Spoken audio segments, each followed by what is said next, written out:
This is Pathway to Recovery, an SA Lifeline Foundation podcast featuring hosts Tara McCausland, who is the SA Lifeline Executive Director, and Justin B., a sex addict living in long-term recovery. We have conversations with experts and individuals who understand the pathway to healing from sexual addiction and betrayal trauma, because we believe that recovering individuals leads to the healing of families.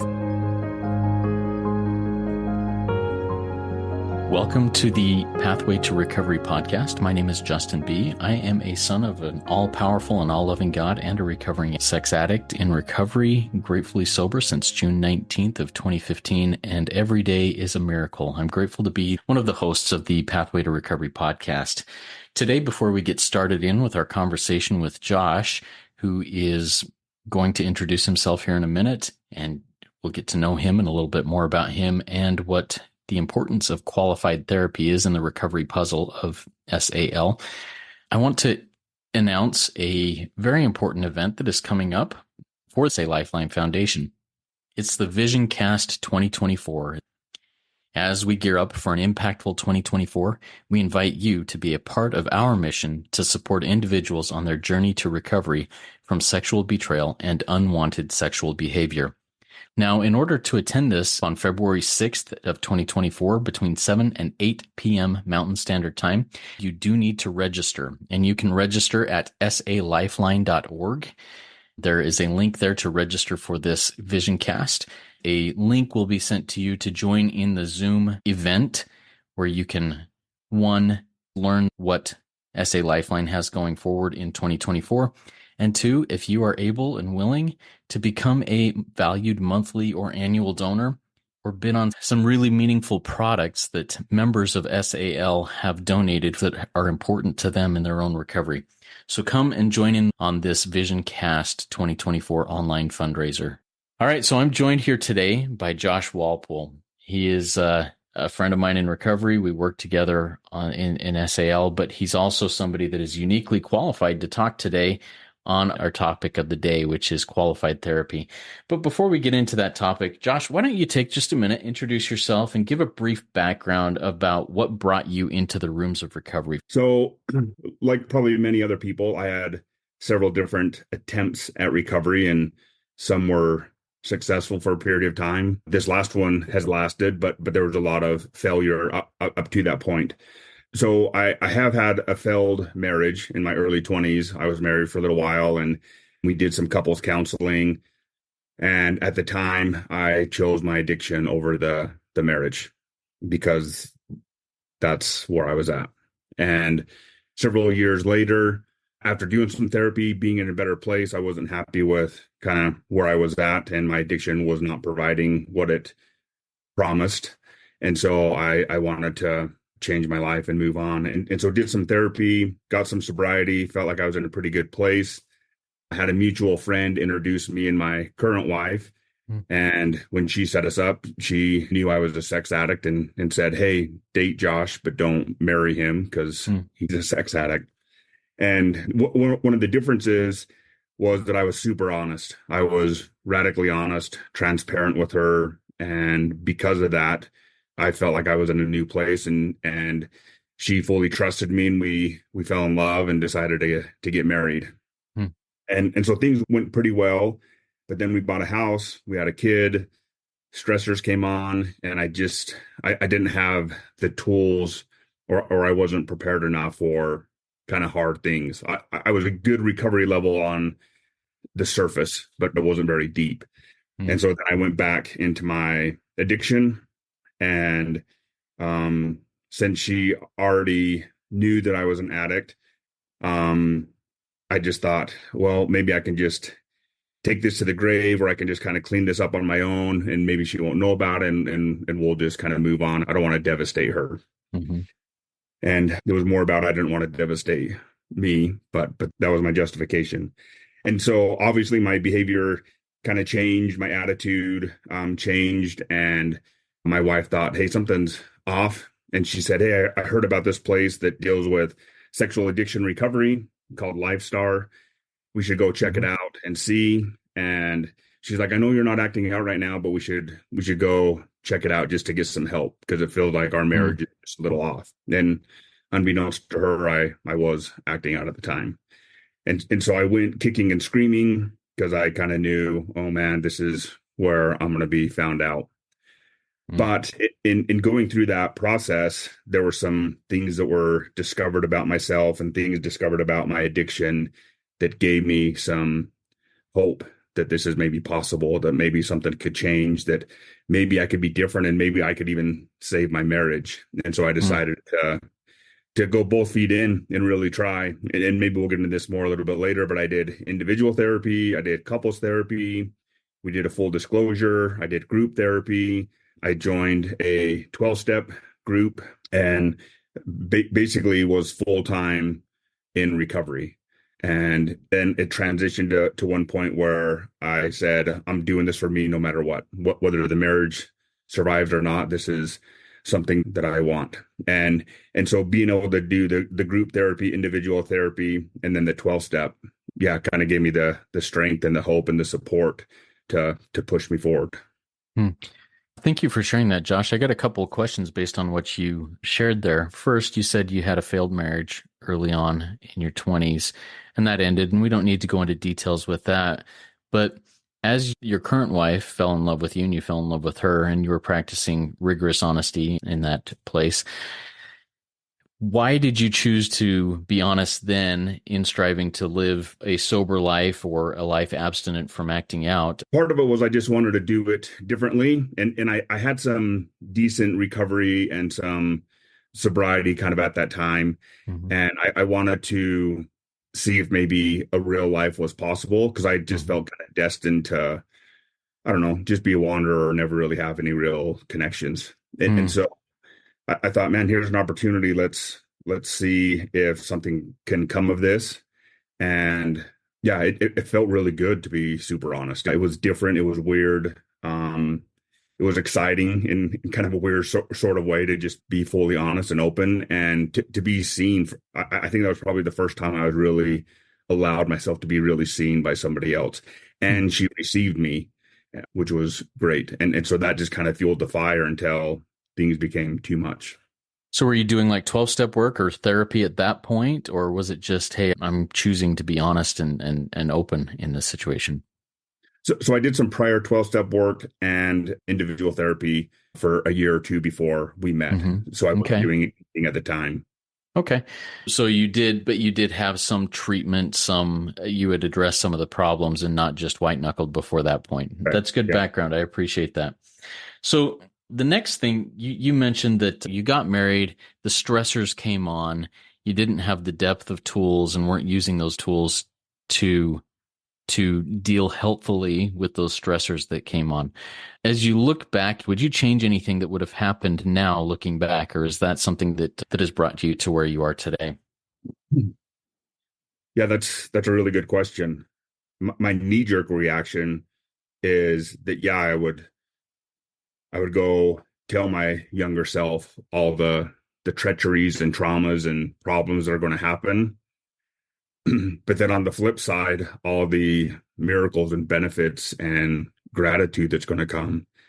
And I don't think I could have experienced the depth of gratitude and joy without going to those depths. I refer to it as the slingshot effect. So the further you pull the slingshot, the further down you go. When you do finally release, you're bound to go even higher. And so, I would just say, brace for impact, I guess, is what I tell my younger self. I don't want to change it. Yeah, brace for impact. I love that phrase. And I love the concept, the slingshot concept. So let's kind of go there where you went into LifeStar, you did group therapy, couples therapy, individual therapy, you did 12-step. What do you think has been one of the more meaningful parts of your recovery work of those things? What do you look back at and you say, you know what, that's the hinge pin moment? So probably disclosure was a big part of it. We did the phase 1 program, which is a 6-week course where we do it with couples and then we break out into a men's group and a women's group. And I was still lying and deceitful, even in my group for a period of time. And so I think there was two moments that kind of shifted that. One is all the guys were going to go to this men's retreat in my group, and they wanted me to go as well. And I just wasn't in a place that I wanted to go. A little bit financially, but mentally, emotionally, I just didn't really want to go.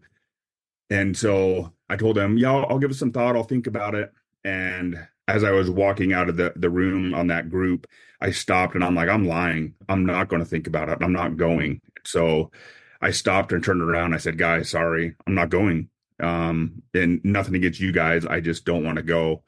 And instead of them like being upset with me, they all came over and hugged me. And they're like, oh, like, that's so great. Thank you for letting us know. We appreciate you being honest. And man, it was different. And it felt good to be accepted by other guys, even though I was kind of letting them down by not going. And it was right around that same time that I was preparing for disclosure. And one of the parts of disclosure is we're only as sick as our secrets.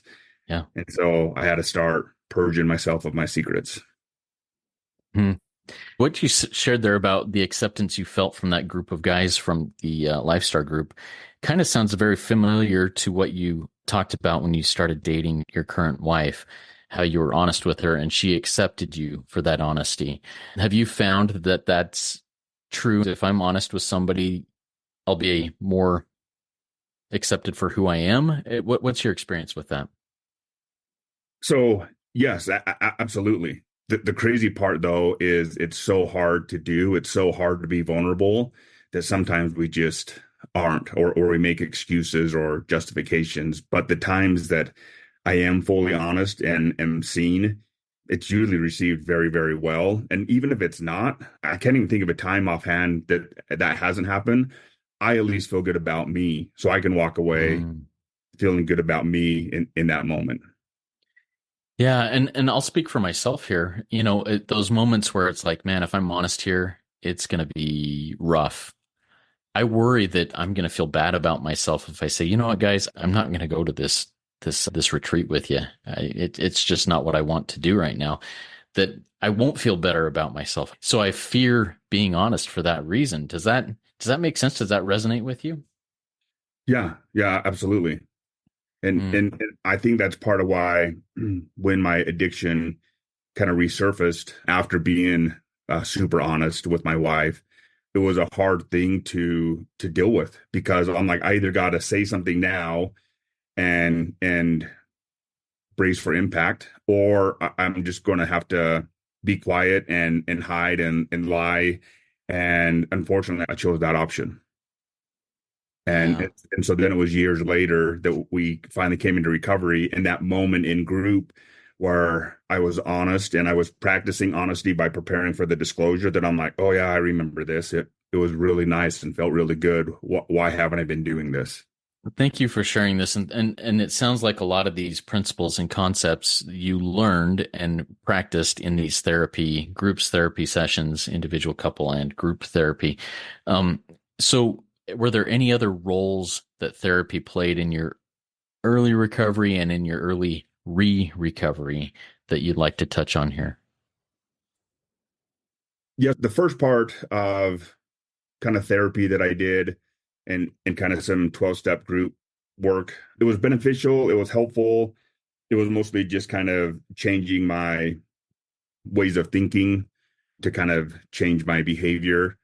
But I don't feel like we ever really got to the root of it, or kind of what was going on for me.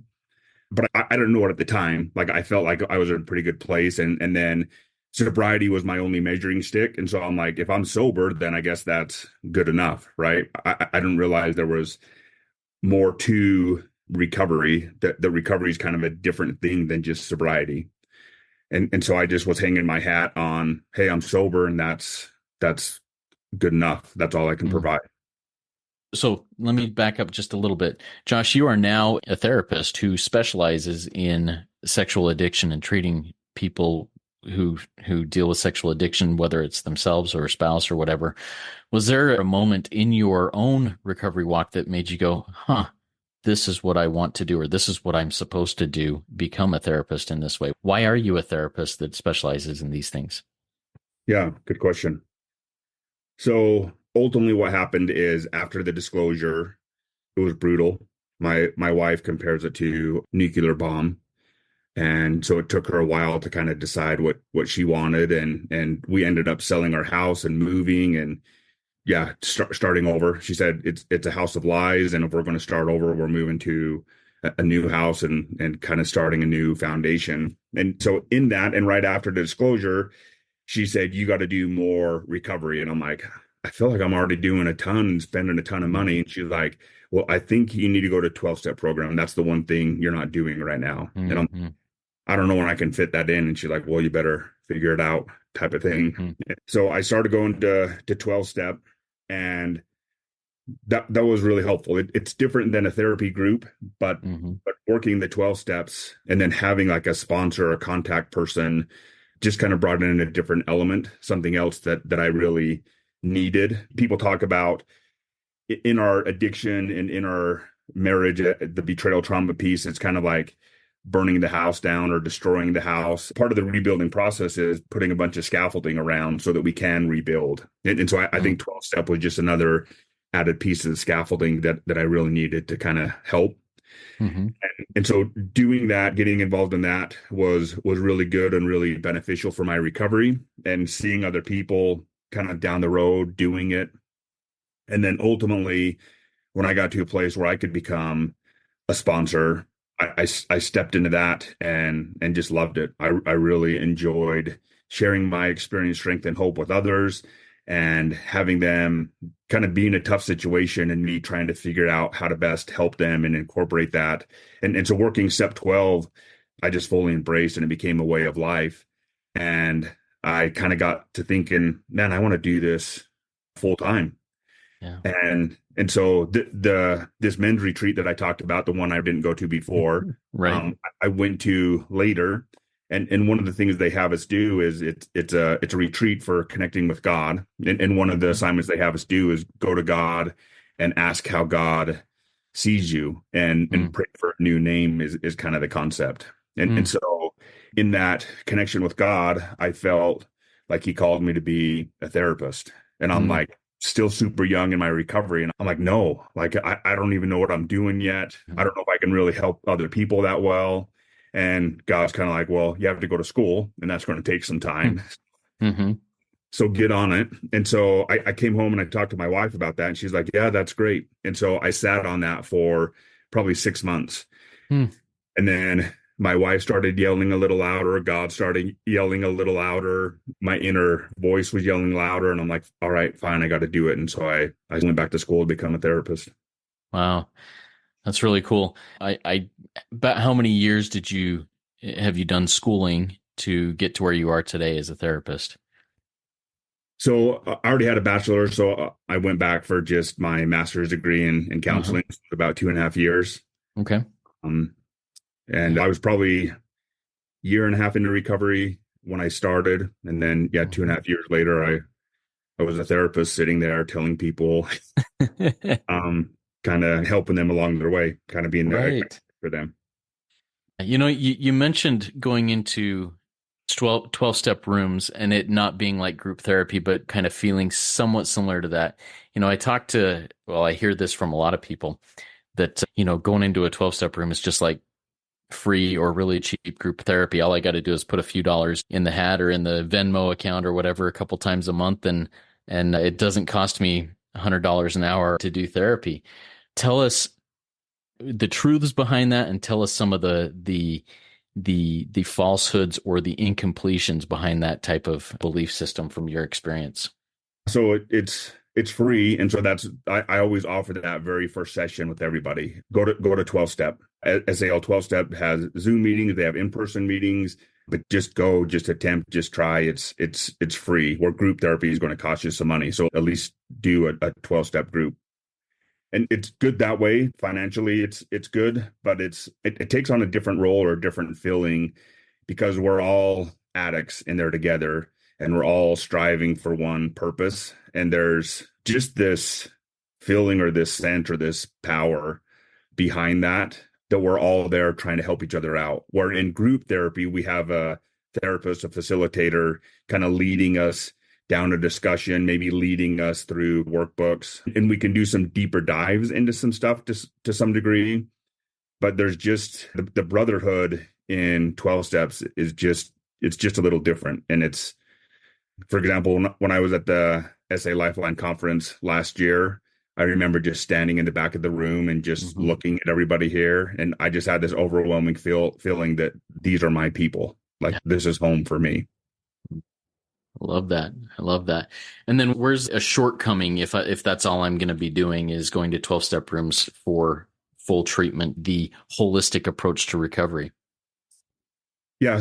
So I argue you have to have individual therapy and 12-step bare minimum. If you're going to have lasting sobriety, if you're going to step into recovery, if it's going to be a long-term thing, you have to do those two things, because eventually individual therapy is going to go away. I mean, you could do it for 6 months to 5 years, but eventually that'll go away. The idea of 12 steps is it doesn't go away. You still continue to attend meetings, still continue to work your 12 step, which is good. And then, so I guess if you just did 12 step, I think it's a good way to get some understanding, but there's things that are going to come up for you if you're doing it right. You're going to have some introspection. You're going to realize, like, oh man, have I had that trauma in my life, or has that been a problem for me?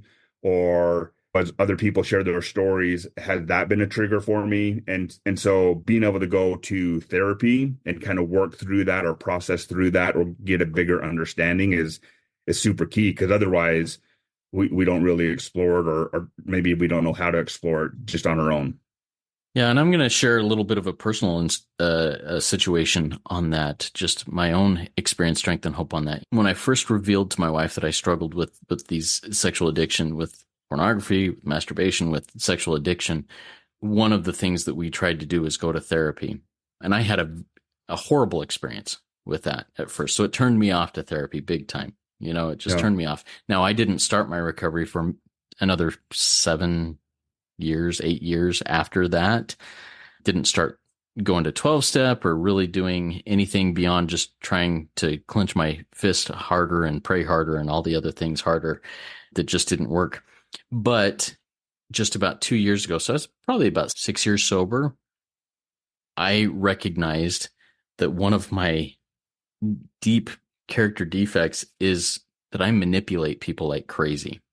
My wife had always said, hey, you're trying to manipulate this. You're trying to control the situation here. You're trying to get people to say what you want them to say. I'm like, well, of course, because what I want them to say is the right thing. But anyways, but I realized that it was damaging not only my wife, my family, my relationships, but myself. I was like, man, what am I going to do? And so I'd talk to my sponsor and he'd be like, I don't know how to help you. And I finally decided I needed to go to therapy, get a therapist and talk this through. And I had a much better experience that second time around in that. But like I said, I was totally turned off by therapy the first experience that I had. And I was like, well, that's just a bunch of hooey. It's not going to work for me. What is your advice to somebody who maybe has had a bad experience with therapy in the past? And what would your advice to them be to allow them to give it a second chance? So with therapy and with 12-step, I've had some people that I suggest going to a 12-step group and they're like, yeah, that wasn't for me. I didn't like it. And I'm like, hey, every 12-step group has kind of a different feel. So don't quit. Don't give up. Go to a couple different other groups to kind of check it out and do some in-person ones if you can. If you're just doing Zoom, there can be a different feel with in-person if that's a possibility as well. Mm-hmm. So don't be one and done. Recovery is too important to just give it one shot and walk away. And then same thing with therapy is, one of the most important things is what's called the therapeutic alliance. Like, there has to be this unconditional positive regard from your therapist. There has to be a connection between you and your therapist. And usually within the first 1 or 2 sessions, you'll kind of know, like, are we vibing or not, type of thing. And if you're not, I mean, it's your therapy, you're paying for it, so you can walk away and go somewhere else. And you can have damage by therapists too. They can, if they don't align with your core values, or, if you're there because of a sex addiction and they don't believe in sex addiction, or if you're there because you feel masturbation is bad and they don't, then that can be problematic as well. So part of it is doing some homework, trying to get some referrals from people that you may know. And so that's why group therapy or 12 step can be good, getting some referrals, but being able to find, what SA Lifeline calls the qualified therapy, because there's a lot of therapists out there, but you need someone that's qualified, because pornography, sex addiction, betrayal, trauma is a special kind of niche or speciality that you have to have somebody that's trained and aware of it. It can't just be a run-of-the-mill person helping you out with this. Thanks for helping with the segue. I'm going to go in. I want to read a couple of paragraphs from the SAL book, the Recovering Individuals, Healing Families book that we use as one of our resources in SAL and in SA Lifeline.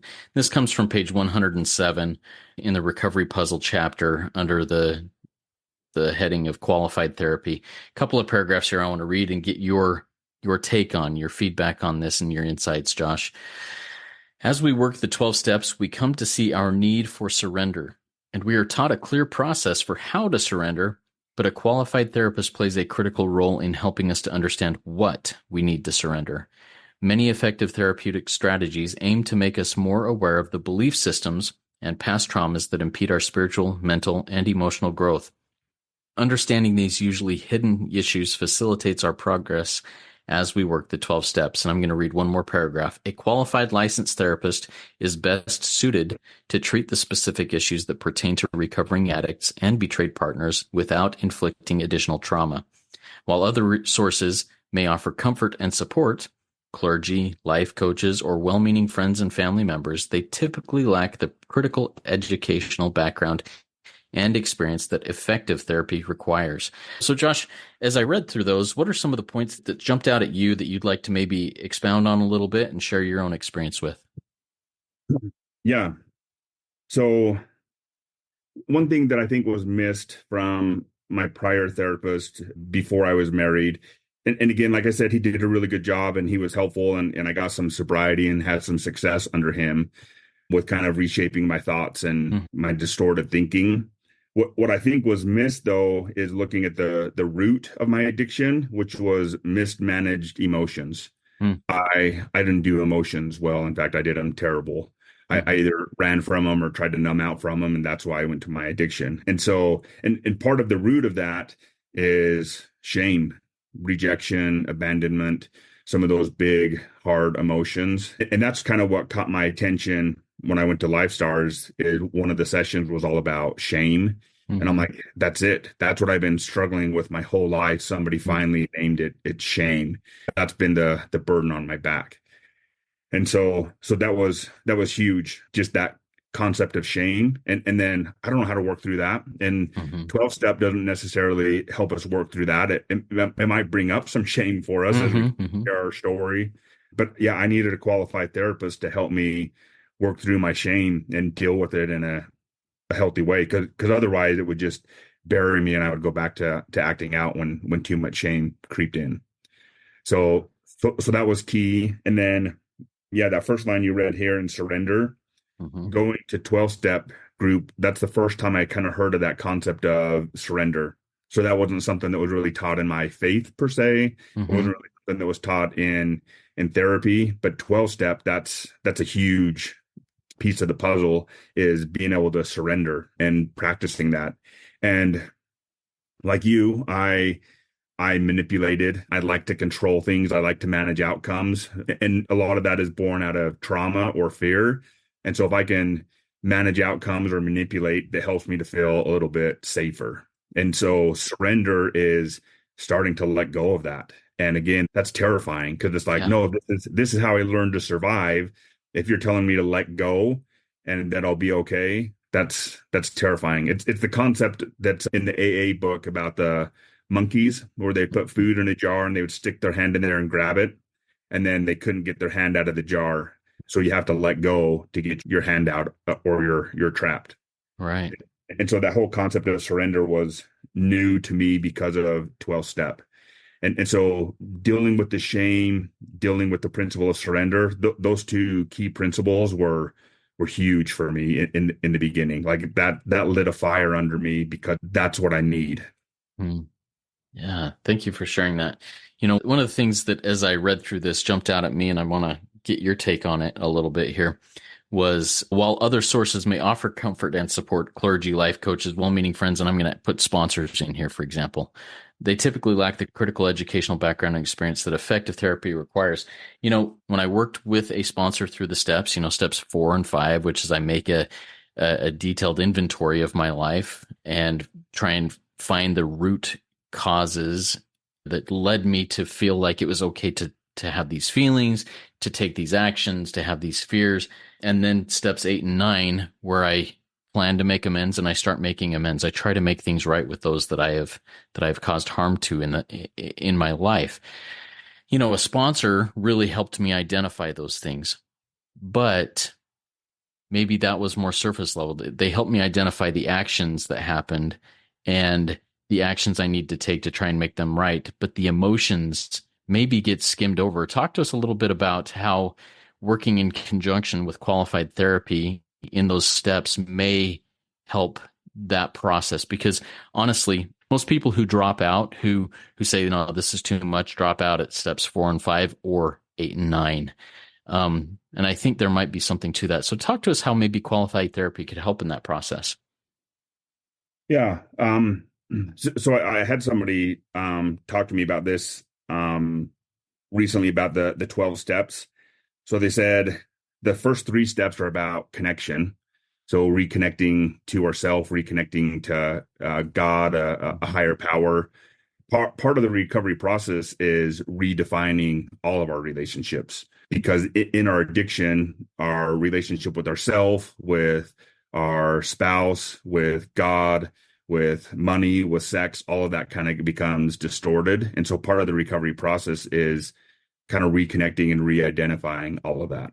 And so the concept of those first 3 steps in connecting is huge. And I think part of that is doing the work with the sponsor, doing that in group, kind of coming up with understanding, finding out what maybe some of your resistance are. Like we talk about firing our old God and hiring a new God. That's kind of part of the process.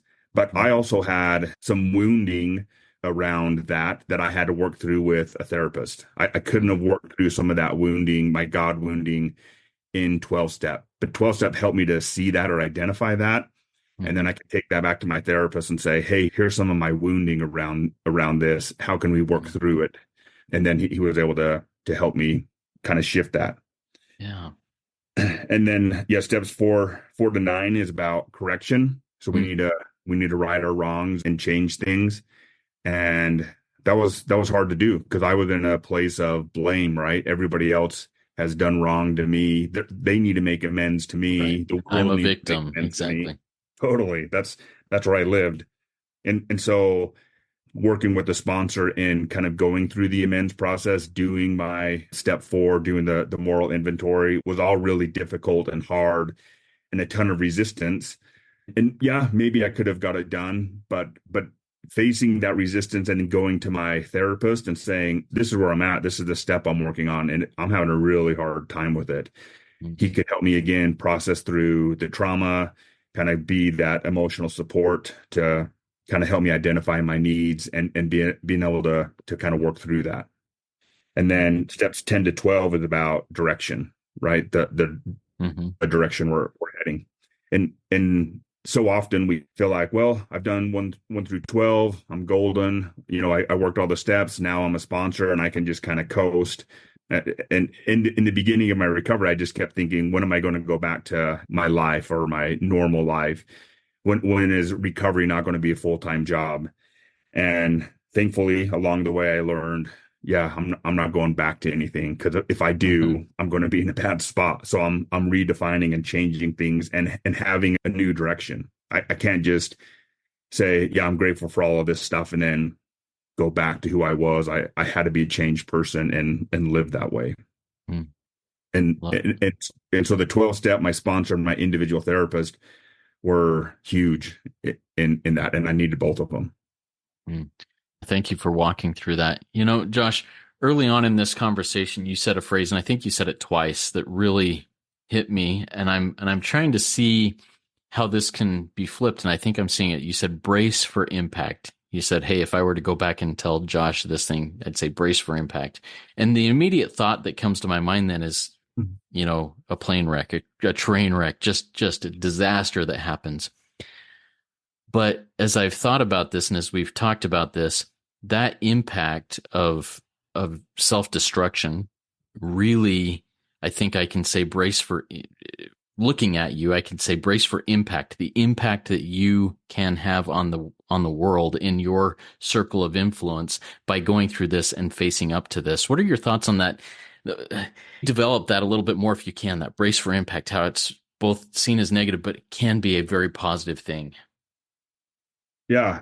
So in therapy, we talk about reframing, right? If somebody says, hey, I'm not good enough, we say, okay, how can you reframe that? Well, I'm working on being better, right? And so I like how you kind of did a reframe with the brace for impact, because it was a scary thing, but also, yeah, it can be turned around to be a positive thing to impact other people with experience, strength, and hope, and make a change and make a difference. And part of that, even if I didn't go back to school, like if you recover, you don't have to go back to school to become a therapist to make amends or make a difference. But that was just the way I wanted to go and felt that was appropriate for me. And in doing that, I felt the grace of God come in to help me out and to kind of lead me on this path or this adventure. But to some degree, in the back of my mind, I was like, well, I still need to satisfy the demands of justice to some degree. All the wrongs that I've done, I want to step into this and right all those wrongs to some degree. And I don't know where I'm at in keeping score, if I've done more rights than wrong. I hope that's the case, that I've done more rights than wrong.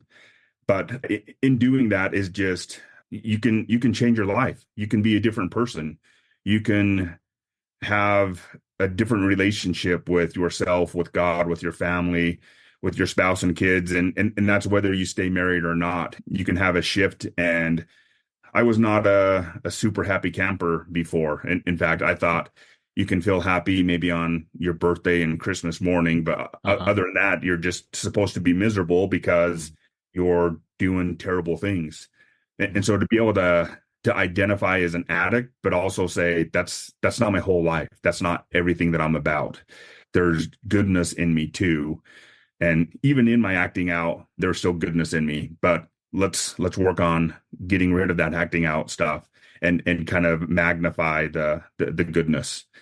And so being able on a micro level, change my family dynamic. So me and my wife have 4 kids. Our first 2 we call our trauma kids because they were around during the addiction piece. Yeah. And then in recovery, we had 2 more kids, and there are non-trauma kids. And so I guess fast forward 20 years from now, we'll find out who turned out good and who turned out bad. But the idea is they probably would have had a rough life had I stayed in my addiction. And so being able to just heal my family and have a change of impact with them is the best thing. And so I can just rest in that. And then anything else that I get is just bonus. It's gravy. And so that's kind of where I'm at with that. Oh, thank you for sharing that. I really like the perspective you shared on that. And our oldest 2 are twins. And oftentimes we say they're the first pancake. When you're making pancakes, the first ones are often burnt and burnt on the outside and raw in the middle and whatever else. But gratefully, we are still able to affect them in a more healthy way than we did in the beginning. Right. It's never too late. Yeah, there's damage done, there's stuff, but life is long. Things can be addressed, and it's never too late. Josh, before we start wrapping up, is there anything else that you really want to hit on that maybe we didn't touch on already that you'd like to bring to the light in regards to qualified therapy? Yeah, just a couple things. So one is, SA Lifeline has the recovery puzzle, and they have some questions to kind of look through for finding qualified therapy. And so I would definitely look through those. Doing your homework when you go and look for a therapist. Like I say, if you can get some good referrals, that's ideal. And then kind of looking at their website and their bio and kind of seeing what they're about. I know kind of the popular credential is a CSAT, a certified sexual addiction therapist. And then they have different ones for trauma as well. And so those are definitely important because they have a little more specialized training. I think a huge foundational piece is that clinic or is that therapist, are they trauma informed? Which I think is a huge key piece because there's trauma in addiction. Either there was trauma in your life and it led you to addiction, or you're traumatized because of your addiction. And then on the spousal side, the betrayal trauma piece. So there has to be some trauma informed therapy there. And so I think that's a key distinction too, is finding out if they're trauma informed, which is ultimately the first piece is creating safety and giving choice. So for example, somebody comes in to meet with me, and I typically will schedule a session with them at the end of that session, another session. In the idea is to give them choice, because trauma takes away our choice. Trauma makes us feel like we're stuck. Trauma makes us feel like there's no other outcome and we're kind of just stuck in this. And so in order to introduce choice, that can help take away the trauma. And the choices may not always be great, but as long as you at least have some type of choice. And so at the end of the session, when I say, hey, I'd like to reschedule with you, but it's totally up to you, I want you to have the choice of, you can either schedule online, you can schedule with somebody else if you feel like we didn't vibe, or if this feels good, then we can schedule you, but this is your choice. And just kind of give them the empowerment on that, and just not assuming or expecting that is huge. And maybe they don't really notice it at the time, but just that feeling of, hey, you're in charge, you're in control, here's some empowerment for you and your choice in kind of how you proceed. And so just that trauma informed component, I think, is super key and something that is worth looking for. Okay.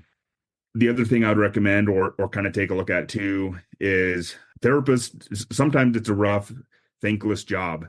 Like we have people that we feel like we're doing some good work with, and then they cancel their session, and then we never see from them again. And we're just like, are they okay? How are they doing? What's going on? And sometimes we hear back from them, but sometimes not. And then we deal with hard, difficult things each day. And so I believe it's super key that therapists have to do their own work. So if you are a therapist, you should have your own therapist, because otherwise you're harboring too much pent up emotions. And one of the key things in kind of the trauma reformed element of therapy is to co-regulate with somebody. And so if you go in and your therapist is dysregulated or freaking out about something, they're really upset or they're really depressed, it's going to be hard to kind of co-regulate with them. And so therapists have to kind of do their own work to get into a good place so that they can be more present and be able to co-regulate with their client. No, that's a really interesting concept, and one that I think is important. I've often wondered, man, a therapist gets dumped on all day. Who do they dump on? So thank you for sharing that. And yeah, I don't know if that would be an appropriate question to ask a therapist if you go in, hey, are you also getting therapy? Is that something that you could ask a therapist in that interview process or in that qualification process? Yeah, I don't think that's a bad idea. Like saying, what are you currently working on, or what kind of work have you? Because if you were just here winging it, then I mean, some people are okay with that, but like we still have our own stuff too. We need to do our own work. Just because we're therapists doesn't mean we have it all figured out. We need help to process as well. Right. Maybe I'm stereotyping here, but I think a lot of people who get into the field of therapy do it because there was a mess in their past that therapy really helped them clean up. And maybe I'm totally oversimplifying that, but yeah. Yeah, that's totally true. That's kind of the running joke in graduate school is we're all here because we have a life we're trying to fix, or a family we're trying to fix, or relationships we're trying to fix. And so, yeah, there's some truth to that. And so we still need to be doing our own work if we're going to be able to show up in the best of our ability. Thank you for sharing that. So as we wrap up, the final two questions that I'd like to ask you, Josh, are ones that we ask at most of the ends of these Pathway to Recovery podcasts. What experience, strength, and hope do you have to offer that you would like to share with the newcomer into this world of sexual addiction? So they're a newcomer in the rooms, they're a newcomer in therapy. And what experience, strength, and hope would you give to somebody who maybe on the path for several years and maybe thinking, I'm good. Yeah, so I guess I would say brace for impact for both of them. One for the train wreck to some degree, and then one for, hey, you can turn things around and then you can go impact people in a different way. So that's the first thing I would probably say. And then for the newcomer, 2 key tools in helping you in your recovery is awareness and intention. And that's why I think coupling individual therapy with a 12-step group is so key, because it helps to bring your awareness up. Because we're so stuck in our head or so isolated, we have no concept of who we are to some degree, or kind of what our problems are, that I am a manipulator or a controller or even a liar type of thing. And so part of it is we have to have some awareness. And so as we make the unconscious conscious and we're aware of it, then the next step is we have to be intentional about, what am I going to do? Because there's sometimes we're made aware of our faults and we're like, yeah, I'm not going there. That's too much. That's too hard. That's too scary. I don't know how to do it. And so we run away from it. And so being intentional with, hey, I can continue to show up to group. I can talk to my sponsor. I can go to individual therapy. I can have some help in kind of diving into this and kind of exploring a little bit. So keeping that awareness and intention are 2 key tools in kind of moving forward. And I would offer the same advice to the long-term recovering addict too, is keep that awareness and intention going. It'll shift, it'll change. You'll have more awareness and more intention as you continue in your process, in your recovery. But yeah, keep it going. Don't just sit back and relax and say, yeah, I've worked my 12 steps, or I've gotten to a certain spot. This is the most recovery or sobriety I've had, and kind of just sit back and coast. We can't coast uphill, and ultimately life and recovery, it's an uphill battle. So we have to keep pedaling, but it doesn't mean it's impossibly hard or terrible. I mean, hopefully we're in enough shape by doing our recovery that we can pedal uphill and be okay and be confident and strong enough in that. Yeah, thank you so much, Josh. I really appreciate you sharing your experience, your strength, your hope, your wisdom, your knowledge, and what you've got going here. Thanks for taking time out to converse with us. If there's anybody out there that would like to get in contact with you, how can they find you? Yeah, so Lifestar Network is where I work. We recently had a name change. Last year it's called Circles of Grace, and it's in Murray, Utah. So if you go to circlesofgrace.health, you can take a look at our clinic and see kind of the workshops and opportunities and the bios of the therapists and everybody that work there. Circlesofgrace.health. Okay, perfect. We'll make sure that's in the show notes here. Josh, as we wrap up here, I want to take us out on a similar phrase that we often use at the end of SAL 12-step meetings. But before I do that, I just want to say, everybody, brace for impact. Brace for impact. Impact it's a good thing either way. It may hurt. Pain is not fun, but what comes after it is, at least for me, I can say, is well worth it. Everybody, keep coming back. It works when I work it. So work it. You are worth it. Thanks for joining us. We invite you to subscribe to this podcast so that you don't miss new episodes. And while you're at it, will you please leave us a 5-star rating and review to help us spread the good news that healing from sexual addiction and betrayal trauma is possible. We invite individuals who are struggling to join our virtual or in-person trauma-sensitive 12-step meetings.